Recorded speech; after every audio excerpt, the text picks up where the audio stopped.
ngayon, masyadong magulo ang mundo. Patayan, krimen, droga, diskriminasyon, away sa lupa, patuloy na pagtaas ng presyo ng bilihin, at mga bagay na nagiging sanhi ng patuloy na paglugmok ng Pilipinas.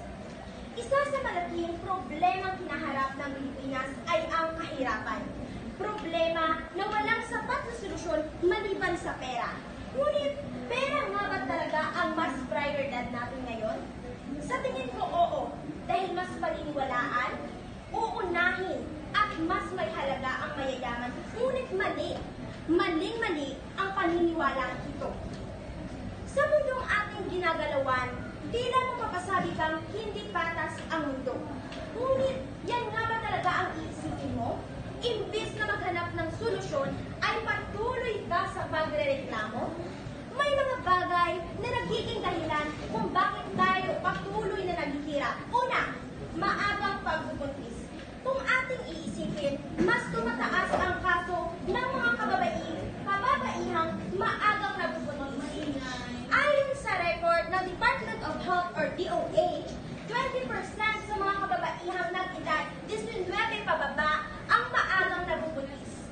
Sa kadahilan ng ito, mas lalong dumadami ang populasyon na may epekto sa kahirapan, lalo na karamihan sa kanila ay hindi pa tapos sa pag-aaral at wala pang sapat na alam sa buhay. Ikalawa, hindi tamang paggasta ng pera.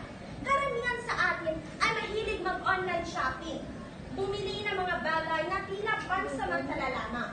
Ay isang halimbawa dito ay ang mga may trabaho na. Iba sa kanila, pagkakuha ng sweldo, bili dito, bili doon, bili ng bag, bili ng cellphone, bili ng accessories. Ngunit yung perang ba yan ay hindi mo palalaguin? Imbis na paramihin ay mabilis na nawawala sa atin? Ikatatlo, paninigarilyo at pag-inom ng alak. Karamihan sa kalalakihan ngayon ay alam na ang yosi. Hindi man nila naisip kung magkano na ang naggasto nila.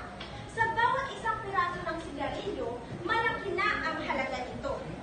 Bukod sa masama ang epekto nito sa kalusugan, ay wala pang magandang balik sa'yo.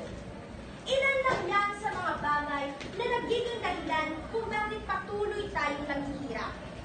Ngunit inisisi lang ba natin sa pamahalaan, bakit di tayo mismo ang gumawa ng hakbang? Oo, malaki ang ambag ng pamahalaan, ngunit ang pundasyon dyan ay kasipagan.